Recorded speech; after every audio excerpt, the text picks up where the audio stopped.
Hello students, welcome again to this channel, English at your fingertips. Students, you are communicating with Mr. H.D. Sharma, and today we are going to explain 6th chapter of class 10 UP board English reader.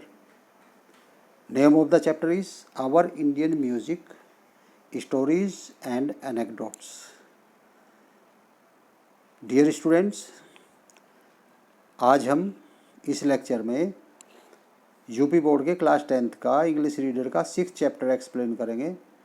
Chapter का नाम है our Indian music, stories and anecdotes. Chapter का नाम है our Indian music. Our means हमारा, Indian means भारतीय, music माने संगीत, हमारा भारतीय संगीत। Stories and anecdotes, stories means होती हैं कहानियाँ, एंड एनेक्डोट्स मीन्स होती हैं कहावतें, दंत कथाएँ। कुछ कहानियाँ ऐसी होती हैं जो प्रचलन में होती हैं, ऑन रिकॉर्ड कम होती है, लेकिन प्रचलन में होती हैं कि वो हमारे पूर्वजों द्वारा सुनाई जाती हैं, हम अपने इस तरीके से जनरेशन टू जनरेशन सुनाई जाती है, तो उनको एनेक्डोट्स कहते हैं, दंत कथाएँ भी कहते हैं, उनको कहावतें भी कहती हैं। तो इस स्टोरी में ये बताया गया है कि हमारे म्यूज़िक की किस तरह से तो क्रिएट हुआ है हमारा म्यूज़िक, और हमारा म्यूज़िक जो है वो किस तरह से स्प्लेंडेड है और किस तरह से रहा है। स्टूडेंट्स, जो म्यूज़िक होता है उसके अंदर इतनी शक्ति होती है कि वो अंदर तक हमें झकझोर देता है। लेकिन यहाँ एक चीज़ इसमें ये भी है जो इस चैप्टर के द्वारा, इस चैप्टर के माध्यम से हमें हमारे सामने रिवील होती है, प्रकाशित होती है, एक्सपोज होती है कि कोई भी म्यूजिशियन जो होता है अपनी बेस्ट परफॉर्मेंस केवल तब दे पाता है जब वो अपनी अंतरात्मा से, अपने अंतर्मन से गाने के लिए तैयार होता है। यदि उसको प्रेशराइज करके हम उससे उसकी परफॉर्मेंस दिलवाते हैं तो उसका जो प्रदर्शन है वो उतना अच्छा नहीं होता। सबसे अच्छा प्रदर्शन तभी वो कर पाता है जब उसको अपने अंतर्मन से तैयार होता है, उसका मन करता है कि मैं गाऊं। तो म्यूजिशियन के बारे में यहाँ इस स्टोरी में यही एक्सप्लेन किया गया। तो स्टूडेंट्स देखते हैं paragraph wise, line by line explanation. देखिए, फर्स्ट पैराग्राफ है, the history of Indian music is brimming with stories and anecdotes. The history means इतिहास ऑफ इंडियन म्यूजिक, भारतीय संगीत का इतिहास, इज़ ब्रिमिंग, ब्रिमिंग मीन्स भरा हुआ है, ब्रिमिंग मीन्स भरा हुआ है, विद स्टोरीज कहानियों से, एंड एनेक्डोट्स कथाओं से। एनेक्डोट मीन्स कथाएं। तो भारतीय संगीत का इतिहास कहानियों और कथाओं से भरा पड़ा है। Why the very origin of music and other fine arts is itself a story. Why माने इसलिए, देखिए वाई माने क्योंकि होता है, लेकिन यहाँ हम इसलिए कहेंगे Y the very origin of music, कि संगीत की उत्पत्ति भी, ओरिजिन ऑफ म्यूजिक संगीत की उत्पत्ति भी, एंड अदर फाइन आर्ट्स और दूसरे फाइन आर्ट्स की, संगीत और दूसरे फाइन आर्ट्स की उत्पत्ति भी, इट सेल्फ मीन्स अपने आप में, ए स्टोरी मीन्स कहानी है। क्योंकि संगीत, वाई मीन्स क्योंकि संगीत अपने आप में, संगीत और फाइन आर्ट्स की उत्पत्ति अपने आप में एक कहानी है। The creator Brahma. स्टूडेंट्स, आपको पता है कि हमारी सृष्टि का रचना करने वाला कौन है? ब्रह्मा। तो सृष्टि निर्माता हम ब्रह्मा को कहते हैं। मेड दिस यूनिवर्स, ब्रह्मा ने इस ब्रह्मांड का निर्माण किया। यूनिवर्स मीन्स ब्रह्मांड। He created a variety of wonderful, beautiful and enchanting things. He created, उसने उत्पत्ति की। ए वैरायटी मीन्स भिन्न भिन्न प्रकार की, वंडरफुली मीन्स अद्भुत, ब्यूटीफुल मीन्स सुंदर, एंड एन्चांटिंग थिंग्स और आकर्षक चीज़ों। उन्होंने एक सुंदर सुंदर और आकर्षक चीज़ों की बहुत सारी वैरायटीज़ क्रिएट की। He created the majestic mountain. अब देखिए क्या क्या उन्होंने, ही क्या क्रिएट किया? मैजेस्टिक माउंटेन रेंज, शानदार जो पर्वत श्रृंखलाएँ हैं उनका उन्होंने निर्माण किया। द थंडरिंग वाटर फॉल्स, और थंडरिंग वाटर फॉल्स मीन्स जो पानी के झरने थे जो थंडरिंग करते हुए बहते हैं, उनका निर्माण किया। एंड द जिएंट फॉरेस्ट ट्रीज, और विशाल वनों में जो पेड़ हैं उनका निर्माण किया। As also the nimble deer, और उसने, निम्बल मीन्स होता है अति प्रिय, प्यारा, चपल। तो उसने, चंचल भी कह सकते हैं, उसने चंचल डियर का भी निर्माण किया। बहुत चंचल होता है, बहुत एक्टिव होता है, तो इसलिए यहाँ निम्बल डियर कहा गया। द कलरफुल पीकॉक, रंग बिरंगे मोर का भी ब्रह्मा ने निर्माण किया। एंड द एग्वेसाइट फ्लावर्स, और बहुत सारे सुंदर सुंदर पुष्पों का भी उन्होंने निर्माण किया। He filled his creation with beauty, अपने क्रिएशन को, अपनी उत्पत्ति को उन्होंने सुंदरता से भर दिया, चार्म आकर्षण से भर दिया, एंड स्प्लेंडर, और महानता से भर दिया। स्प्लेंडर मीन्स होता है गौरव, रौनक, शान और शौकत से भर दिया। बट ही सैड, लेकिन वो क्या था? सैड था। सैड मीन्स दुखी था। हिज कंसर्ट, कंसर्ट मीन्स होता है वाइफ, सरस्वती। आज claim the reason of for his sadness, तो उनकी पत्नी जो सरस्वती माता जिनको हम कहते हैं, तो माता सरस्वती जो ब्रह्मा की पत्नी है, उन्होंने उनके दुखी होने का कारण पूछा कि वो क्यों सैड हैं। ब्रह्मा सैड, ब्रह्मा ने कहा, it is true I have created all this wonder and charm. वो कहते हैं इट इज़ ट्रू, यह सच है, आई हैव क्रिएटेड, मैंने उत्पत्ति की है, to all this wonder and charm, इस सभी वंडर की, इन सभी जो आश्चर्य हैं और आकर्षण है उनकी मैंने उत्पत्ति की है। And showered beauty everywhere, showered means बौछार की है, ब्यूटी मीन्स सुंदरता, एवरीवेयर माने हर जगह, और हर जगह मैंने सुंदरता की बौछार की है। बट वट इज यूज, लेकिन इसका क्या उपयोग हुआ? माई चिल्ड्रन, मेरे बच्चे, द ह्यूमन सोल्स, जो मनुष्य हैं, सिंपली पास देम, वो क्या करते हैं? सिंपली पास देम बाई, उनके पास से आराम से गुजर जाते हैं। They do not seem to be sensitive to the beauty, वो उस ब्यूटी के जो अराउंड मीन्स उनके चारों तरफ जो सुंदरता है, उस सुंदरता के प्रति वो सेंसिटिव नहीं हैं, यानी कोई भी रिएक्शन उस सुंदरता के प्रति वो दिखाते नहीं हैं। यानी वो सोचता है कि मैंने जो ये सुंदरता चारों तरफ बखेर दी है और मैंने जो इस सृष्टि का निर्माण किया है, इस सृष्टि का निर्माण ऐसा लगता है कि यूजलेस रह जाएगा, क्योंकि जो मैंने अपने बच्चे यानी माई चिल्ड्रन ह्यूमन बींग्स या ह्यूमन सोल्स को का निर्माण किया है, वो इनके प्रति कोई भी रेस्पॉन्स नहीं कर रहे हैं, वो सेंसिटिव नहीं है। It seems to have been wasted on them, ऐसा लगता है कि उनके लिए सब चीज़ वेस्ट है। This creation seem to be purposeless, और ब्रह्मा कहते हैं कि ऐसा लगता है कि यह उत्पत्ति उद्देश्यहीन प्रतीत होती है, यानी जो मेरा उद्देश्य था वो उद्देश्य मैं प्राप्त नहीं कर पाया, तो यह उत्पत्ति ऐसा लगता है कि जैसे कि उद्देश्यहीन है।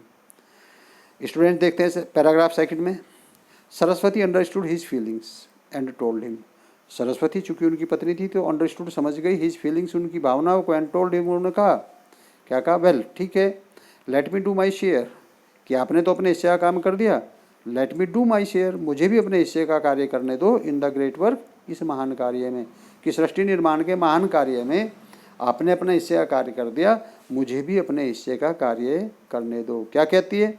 You have created all this beauty, आपने इस सुंदरता का निर्माण किया है, एंड स्प्लेंडर, स्प्लेंडर किसको कहते हैं?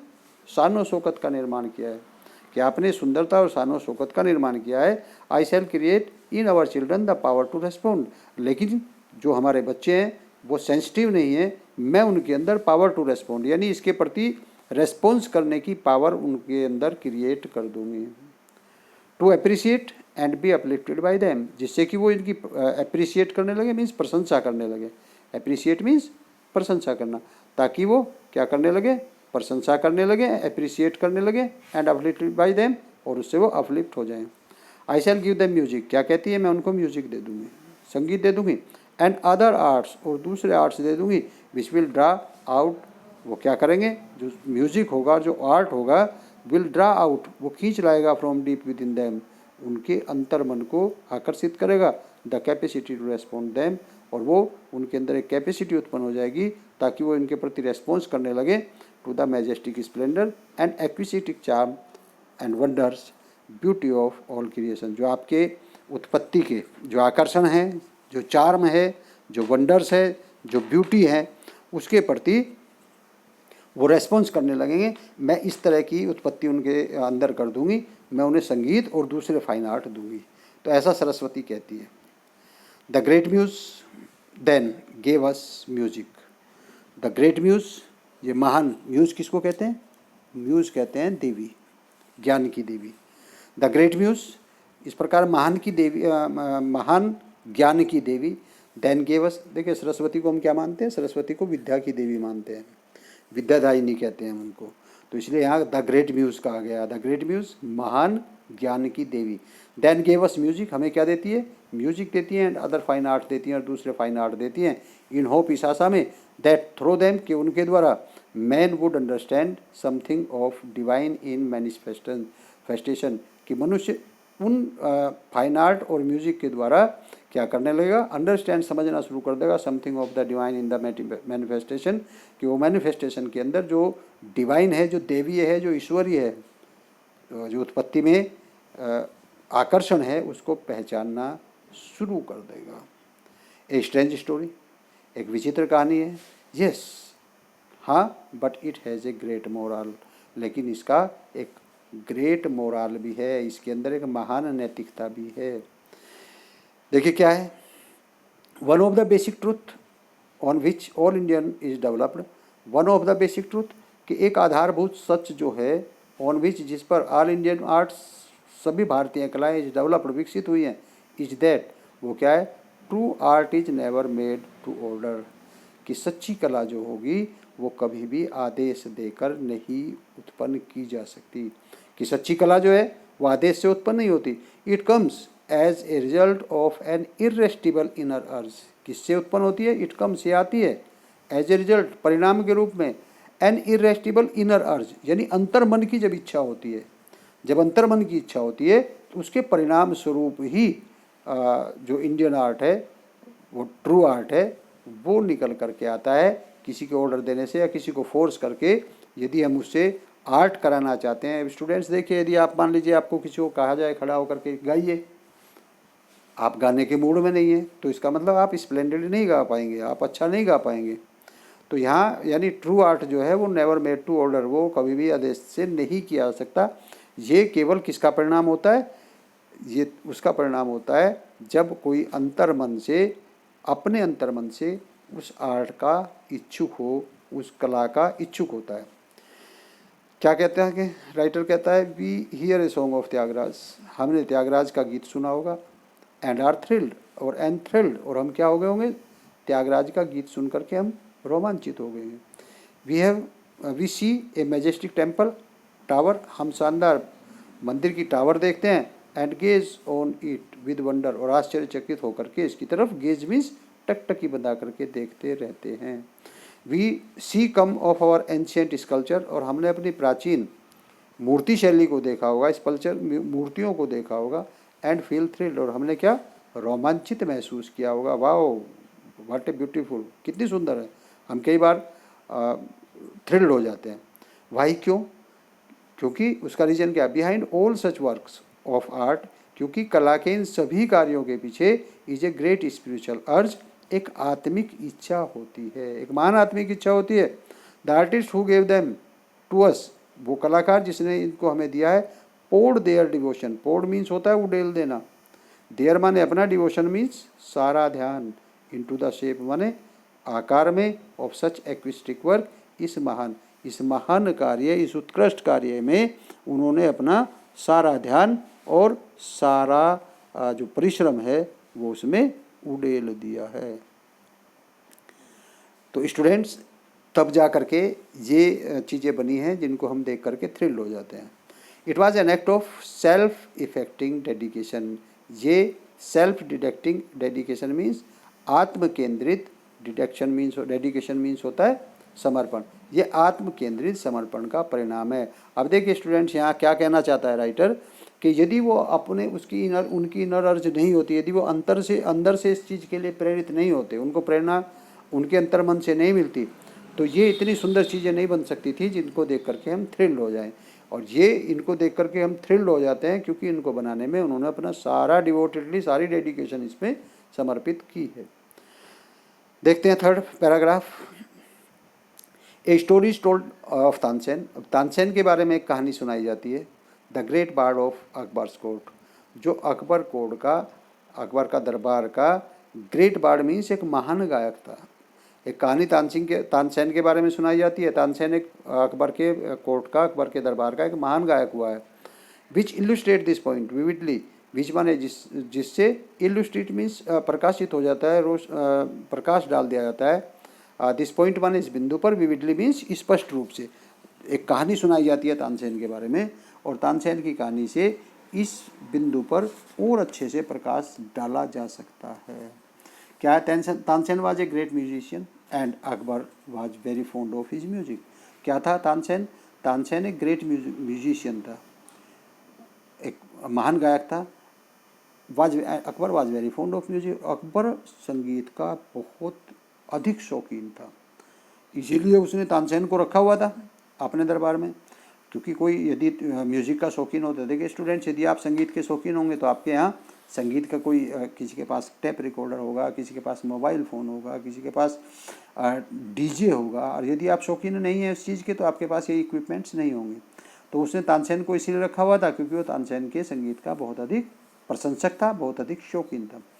One day when Tansen was in particularly good mood, और वन डे एक दिन, वैन माने जब, Tansen was in particularly good form, जब तानसेन अपनी अच्छी फॉर्म में था, अकबर वेंट इनटू एक्सटेसी, तो अकबर को क्या हुआ? अत्यधिक आनंद की प्राप्ति हुई। एंड आस्क्रीन, एक्सटेसी मीन्स होता है असीम आनंद। तो एक दिन जब वो अच्छी फॉर्म में था, यानी मंत्रमुग्ध होकर के गा रहा था, तो Akbar went into ecstasy means Akbar आत्ममुग्ध हो गया, मंत्रमुग्ध हो गया। एंड आस्क्ड हिम, और उससे पूछा, what is the secret of this sweet concord. क्या पूछा? व्हाट इज़ द सीक्रेट, क्या रहस्य है, ऑफ दिस स्वीट, इस मधुर कनकॉर्ड गीत का, कनकॉर्ड ऑफ नोट्स, इस गीत का, इस मधुर गीत का रहस्य क्या है। Which takes me out of this world, जो क्या करता है मुझे, विच टेक्स मी मुझे ले जाता है, आउट ऑफ दिस वर्ल्ड, इस संसार से दूर, and transport me to divine region, और मुझे ले जा करके दैवीय क्षेत्र में ट्रांसपोर्ट कर देता है। कि इस सुंदर गीत का क्या रहस्य है कि जब भी मैं इस गीत को सुनता हूँ तो यह गीत मुझे क्या करता है, इस लोक से ले जा करके दूसरे लोक में ले जाता है। यानी मैं पृथ्वी पर नहीं रहता, मैं शारीरिक रूप से पृथ्वी पर रहता हूँ, लेकिन मानसिक रूप से दूसरे लोक में पहुँच जाता हूँ, डिवाइन रीजन में पहुँच जाता हूँ, ईश्वरीय क्षेत्र में पहुँच जाता हूँ। ऐसा आनंद उनको आता है। तो अकबर से पूछता है इसका रहस्य क्या है। I have not heard any one else who can thus cast a spell of magic. क्या कहता है? I have not heard any one, मैंने किसी को नहीं सुना है, एल्स माने और, मैंने और किसी को नहीं सुना है, who can thus cast a spell, जो इस तरह का कास्ट माने कर सके, स्पेल ऑफ मैजिक माने जादू का प्रभाव कर सके। मैंने किसी और को नहीं सुना है जो इस प्रकार जादू जैसा प्रभाव कर सके। And make a slave of our hearts, और हमारे दिलों को, हमारे मन को, हमारे मस्तिष्क को अपना गुलाम बना ले। क्या कहता है Akbar? You are really wonderful Tansen, Tansen तुम वास्तव में अद्भुत हो। कोई ऐसा नहीं है जो इतने शानदार तरीके से गा सके और ऐसा जादू जैसा प्रभाव कर सके और हमारे दिल को, हमारे मन को, हमारे हृदय को अपना गुलाम बना सके। तानसेन को कहता है कि तानसेन तुम अद्भुत हो। स्टूडेंट्स, अब तानसेन क्या बोलता है पैराग्राफ 4 में देखते हैं। द ग्रेट बार्ड रिप्लाइड, उस महान गायक ने उत्तर दिया। बार्ड मीन्स गायक। महान गायक ने उत्तर दिया जब उसने बताया कि अब मैंने कोई ऐसा नहीं देखा है, कोई ऐसा नहीं सुना है जो इतना सुंदर गा सकता है या ऐसा जादू कैसा प्रभाव कर सकता है। तो वो कहता है, sir Maharaj, I am only humble people of my master, I am only humble people of my master. कहता है कि मैं तो अपने मालिक, अपने गुरु का, my master means Guru, humble people तुच्छ शिष्य हूँ। हम्बल मीन्स क्या होता है? पोलाइट होता है वैसे तो मैं तो अपने गुरु का एक तुच्छ सा शिष्य हूँ। यहाँ राइटर ये कहना चाहता है। स्वामी हरिदास, और गुरु का नाम क्या है? स्वामी हरिदास। क्या कहता है अकबर को? तानसेन कहता है कि महाराज, मैं तो अपने गुरु स्वामी हरिदास का एक छोटा सा शिष्य हूँ। I have not mastered even a fraction of master technique. क्या कहता है? आई हैव नॉट मास्टर्ड, मैंने नहीं सीखा है, even a fraction, fraction means होता है छोटा सा भाग, ऑफ द मास्टर टेक्निक माने मास्टर की तकनीक का, ग्रेस एंड चार्म, मैंने तो अपने गुरु के आकर्षण का, सुंदरता का, उनकी तकनीक का थोड़ा सा हिस्सा, थोड़ा सा भाग भी नहीं सीखा है। मैं तो उसमें भी मास्टर्ड नहीं हो पाया हूँ, उसमें भी परफेक्ट नहीं हो पाया हूँ। What am I beside him whose music is rhythmic flow of divine harmony. क्या कहता है Tansen? What I am beside him, मैं उनके सामने क्या हूँ? हुज म्यूजिक, जिनका संगीत, is rhythmic flow of divine, rhythmic क्या होता है? लयपूर्ण, फ्लो माने संगीत, ऑफ डिवाइन हारमोनी मीन्स ईश्वरीय आनंद का, क्योंकि उनका जो संगीत है वो तो ईश्वरीय आनंद का एक आकर्षण है, चार्म है। मैं उनके सामने क्या हूँ, मैं उनके सामने कुछ भी नहीं। वो तो बहुत लयबद्ध होकर के, बहुत लयपूर्ण होकर के गाते हैं, और इतना लयपूर्ण होकर के गाते हैं कि डिवाइन हार्मोनी प्राप्त यानी ईश्वरीय आनंद प्राप्त होता है। ब्यूटी, सुंदरता उनके गायन में, एंड चार्म इन साउंड, और सुनने में बहुत अधिक आकर्षण है। मैं तो अपने गुरु स्वामी हरिदास के सामने कुछ भी नहीं हूँ। मेरे गुरु जी तो बहुत अच्छा गाते हैं, मैं तो उनके सामने उनकी तकनीक का एक थोड़ा सा हिस्सा भी नहीं सीख पाया हूँ। क्या कहता है, बट द एम्परर क्राइड। अब देखिए वो आश्चर्यचकित हो जाता है, क्योंकि उसको लगता है तानसेन से अच्छा कोई नहीं गाता। तो एम्परर क्या कहता है, क्राइड, चिल्ला करके कहता है, बट क्या, is there one who can sing better than you, क्या कोई ऐसा भी है जो तुमसे अच्छा गा सकता है। पूछता है, फिर आश्चर्यचकित होकर के पूछता है, is your master such a great expert, क्या तुम्हारा जो गुरु है वो वास्तव में इतना विशेषज्ञ है। एक्सपर्ट मीन्स विशेषज्ञ। क्या तुम्हारा गुरु इतना विशेषज्ञ है कि जो तुमसे भी अच्छा गा सकता है। क्योंकि उसको नहीं लग रहा था ना कि तानसेन से अच्छा कोई गाता होगा, इसलिए वो पूछता है व्हाट, आश्चर्यचकित होकर कहता है what, is there one who can sing better than you, कोई है जो तुमसे बेहतर गा सकता है। Is your master such a great expert, क्या वास्तव में तुम्हारा गुरु इतना महान एक्सपर्ट है, विशेषज्ञ है। तानसेन कहता है, I am but A pygmy bye my master sides, said Tansen. Tansen ने कहा क्या कि पिग्मी मीन्स होता है तुच्छ, bye my master side means मैं अपने गुरु के सामने, मैं तो अपने गुरु के सामने एक तुच्छ चीज़ हूँ। I am but A pygmy, कि मैं तो एक तुच्छ चीज़ हूँ, बाय माई मास्टर साइड, अपने गुरु के सामने। सेड तानसेन, तानसेन ने क्या, तानसेन ने कहा मैं अपने गुरु के सामने कुछ भी नहीं हूँ, मैं तो अपने गुरु के सामने एक तुच्छ चीज़ हूँ। Akbar was greatly intrigued, Akbar को बहुत अधिक आश्चर्य हुआ। He wanted to hear Haridas, अब उसके मन में एक ही चीज़ आ गई, क्या कि he wanted to hear Haridas, वो अब हरिदास को सुनना चाहता था। अब राजा था वो, तो उसने क्या कहा, बट एम्परर तो ही वाज, कि यद्यपि वह राजा था, he could not gate Haridas in his court, लेकिन हरिदास को अपने दरबार में नहीं बुला पाया। राजा होने के बावजूद भी वो हरिदास को अपने दरबार में नहीं बुला पाया। उसने बुलवाया, उसको मैसेंजर को भेजा, और मैसेंजर ने जाकर कहा कि आपको कोर्ट में बुलाया है, but because Haridas was a saint swami, and saint did not follow any king और एम्परर। जो संत और स्वामी होते थे वो किसी राजा और क्या है आपका शासक की बात नहीं सुनते थे। So he and Tansen went to Himalayas, इसलिए क्या करना पड़ा, अब चूंकि वो सुनना चाहता था, इसलिए अकबर और तानसेन, ही किसके लिए आया, ही मीन्स यहाँ आया, ही किसके लिए, अकबर के लिए। He and Tansen went to the Himalayas, वह और तानसेन कहाँ के लिए चल दिए, हिमालयाज के लिए चल दिया। वेयर इन हिज आश्रम ड्वेल्ट द स्वामी, जहाँ अपने आश्रम में स्वामी जी रहते थे। ड्वेल्ट मीन्स लिव्ड, रहते थे। जहाँ अपने आश्रम में स्वामी जी रहते थे, तो अकबर और तानसेन उनको सुनने के लिए हिमालय की तरफ चल देते हैं। Student, Tansen had already warn Akbar, Tansen ने अकबर को पहले चेतावनी दी हुई थी, वार्न किया हुआ था, that the Swami would Singh only if he wanted, के स्वामी केवल तभी गाते हैं जब वो गाना चाहते हैं। अपनी इच्छा से गाते हैं, वो आपके ऑर्डर को नहीं मानेंगे। बेशक आप राजा हैं, लेकिन आपके आदेश पर वो नहीं गाएंगे। वो केवल तभी गाते हैं जब वो गाना चाहते हैं। Several days they stayed at the आश्रम, सेवरल डेज मीन्स अनेकों दिनों तक, दे स्टेड मीन्स वे रुके रहे, एट द आश्रम, आश्रम में, अनेकों दिनों तक वे आश्रम में रुके। But the swami did not sing, लेकिन स्वामी जी ने नहीं गाया। क्यों नहीं गाया स्टूडेंट्स, क्योंकि वो गाना नहीं चाहते थे। उनके मन को, उनका मूड, आप ये कह सकते हैं कि उन गाने का उनका मूड नहीं बना, उनका गाने का मूड नहीं बना, तो उन्होंने कई दिनों तक नहीं गाया। Then one day Tansen Seng, फिर क्या हुआ, अब देखिए तानसेन एक ट्रिक यूज़ करता है। देन वन डे, फिर एक दिन, Tansen sang one of the songs taught by the swami, swami के द्वारा, स्वामी हरिदास के द्वारा सिखाया गया एक गीत फिर तानसेन ने एक दिन गाया। एंड क्या किया, एंड डेलिबरेटली मीन्स जानबूझकर, इंट्रोड्यूस ए फॉल्स नोट, और जानबूझकर उसे गलत तरीके से गाया।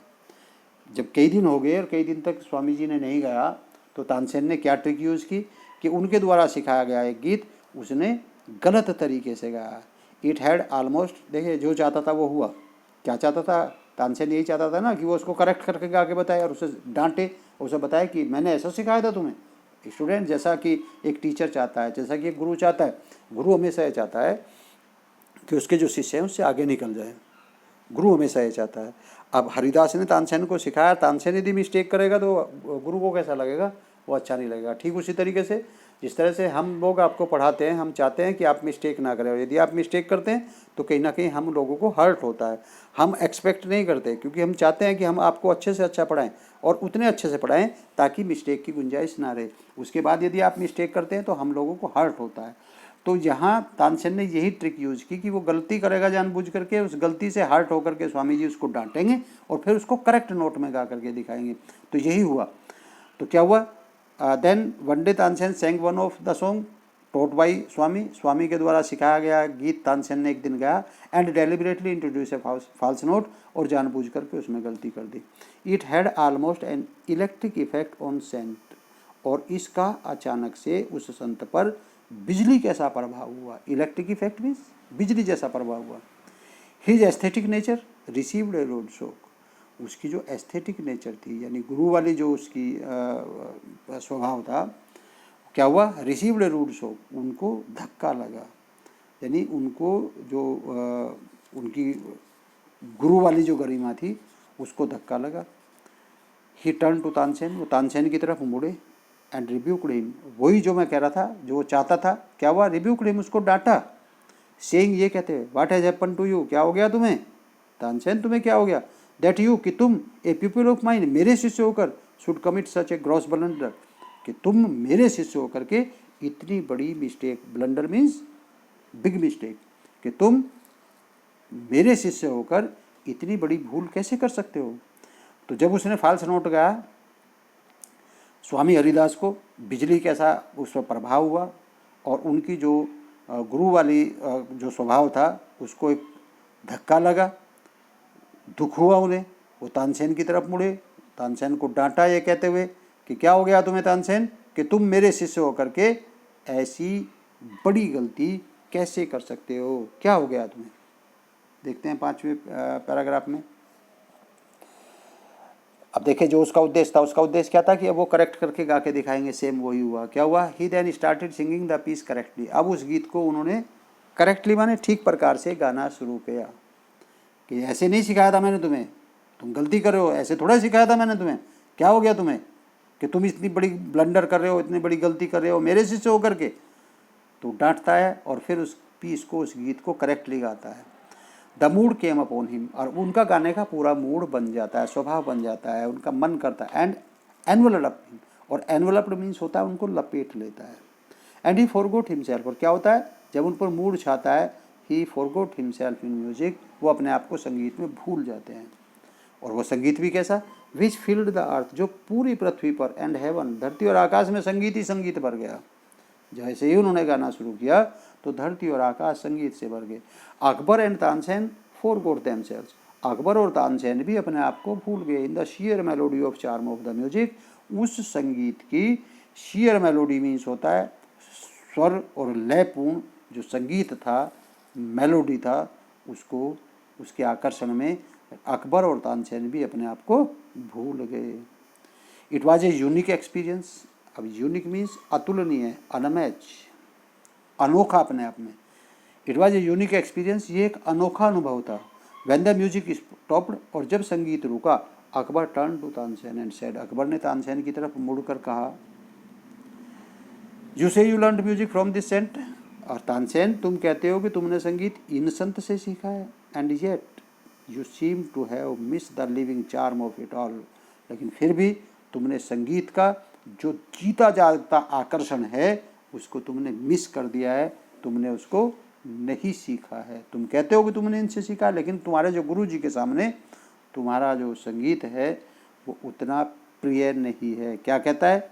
योवर seems to but chirp beside his soul stirring music, कि आत्मा को झकझोर, सोल स्टीरिंग म्यूजिक मीन्स आत्मा को झकझोरने वाला म्यूजिक, कि तुम्हारे गुरु जी का आत्मा को झकझोर देने वाला म्यूजिक के सामने तुम्हारा म्यूजिक क्या दिखता है? चाफ, चाफ मीन्स बेकार, भूसा, कि तुम्हारा संगीत तुम्हारे गुरुजी के आत्मा को झंकृत करने वाले संगीत के सामने कुछ नहीं है, बेकार है, भूसा है। अब देखिए, कहाँ तो अकबर कह रहा था कि कोई ऐसा नहीं हो सकता इस दुनिया पर जो तानसेन तुमसे अच्छा गाता हो। जब तानसेन ने बताया मैं अपने गुरु के सामने कुछ भी नहीं हूँ, तो गुरु के को सुनने के लिए जब अकबर आता है और अकबर गुरु को सुनता है, तो अकबर गुरु को सुन करके कहता है तानसेन को कि तानसेन, तुम कहते हो तुमने संगीत इनसे सीखा है, इन संत से सीखा है, लेकिन इन संत के आत्मा को झकझोर देने वाले संगीत के सामने तुम्हारा संगीत बेकार है। तुमने इन संत के जो संगीत के जीवित आकर्षण है उसमें से कुछ चीज़ें मिस की हुई हैं।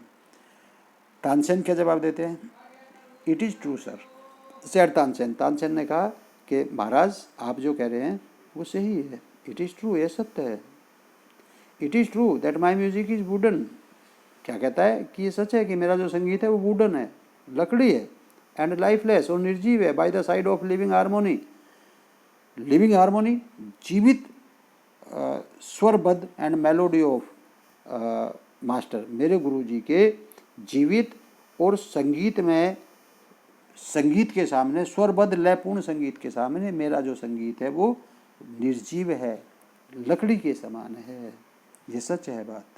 और क्या कहता है? But then there is this difference, but then there is this difference, कि अंतर यह है। क्या अंतर है वो बताता है। अंतर यह है, I sing to the emperor's bidding, bidding means होता आदेश।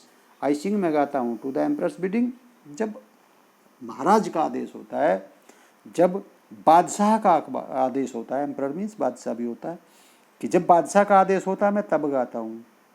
But my master sing to no man bidding, लेकिन मेरा जो गुरु है वो किसी आदमी के आदेश से नहीं गाता है।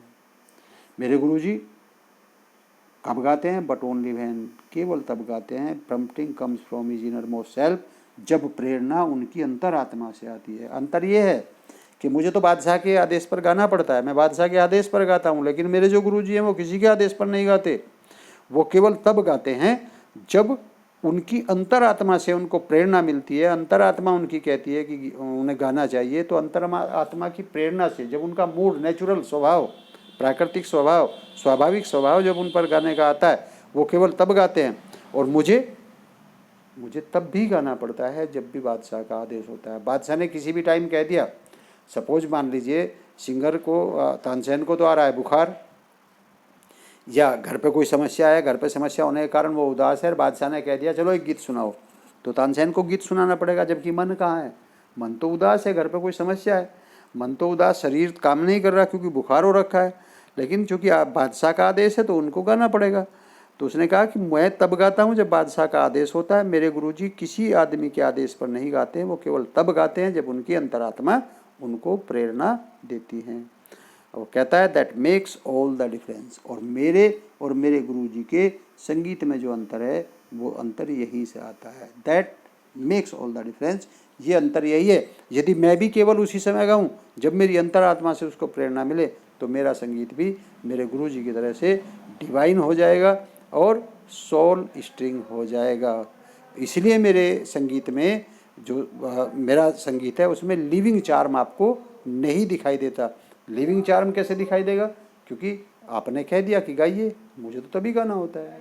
अब मेरा मन गाने का कर रहा है या नहीं कर रहा वो मैटर नहीं करता, आपका आदेश मैटर करता है। इसलिए मेरे गीत में, मेरे संगीत में और मेरे गुरुजी के संगीत में ये अंतर है। तो अंतर यहीं से आता है कि मुझे बादशाह की आज्ञा का पालन करना होता है, गाना होता है, और मेरे गुरुजी किसी की आज्ञा का पालन नहीं करते, बल्कि जब गाते हैं जब उनकी अंतरात्मा से उनको प्रेरणा प्राप्त होती है, उनका मन करता है गाने का, तो तब गाते हैं। तो students, this was the last lesson of English reader class 10th UP board, our Indian music stories and anecdotes written by R Srinivasan. Students, मेरी वीडियोज आपको कैसी लगी? प्लीज़ कमेंट करिए, लाइक करिए, वीडियो को जितना अधिक से अधिक शेयर करेंगे शेयर करिए, क्योंकि ताकि आपके जो साथी हैं उनको भी इसका अधिक से अधिक लाभ पहुंच सके, वो भी अच्छे से तैयारी कर सके। स्टूडेंट्स, चैनल को सब्सक्राइब ज़रूर करें, क्योंकि सब्सक्राइब करने से आपको जो कमिंग वीडियोज़ हैं, जो आने वाली वीडियोज़ हैं, उनका नोटिफिकेशन प्राप्त होता रहेगा। स्टूडेंट्स, अभी आपके रीडर के जो 6 चैप्टर हैं वो कंप्लीट हो चुके हैं। 2 पोएम्स आपकी हो चुकी हैं, फाउंटेन हो चुका है, साम ऑफ लाइफ हो चुकी है। बाकी जो पोएम्स हैं जो आपकी फिर सप्लीमेंट्री है उसकी वीडियोज़, और जो ग्रामर है ग्रामर की वीडियोज़ ऐसे ही एक एक दो दो करके रोज़ाना आपको मिलती रहेंगी। तो इसीलिए स्टूडेंट्स चैनल को सब्सक्राइब ज़रूर कीजिए ताकि आपको कमिंग वीडियोज़ की नोटिफिकेशन प्राप्त होती रहे। जितना ज़्यादा से ज़्यादा अपने साथियों के साथ आप शेयर कर सकते हैं उतना शेयर कीजिए।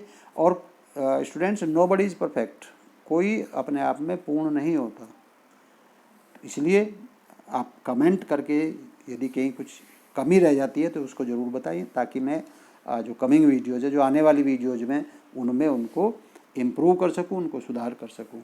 तो स्टूडेंट्स मिलते हैं नेक्स्ट वीडियो में इसी आशा के साथ कि आप सब्सक्राइब, लाइक, कमेंट और शेयर ज़रूर करेंगे। मिलते हैं नेक्स्ट वीडियो में, तब तक के लिए thank you very much, thank you.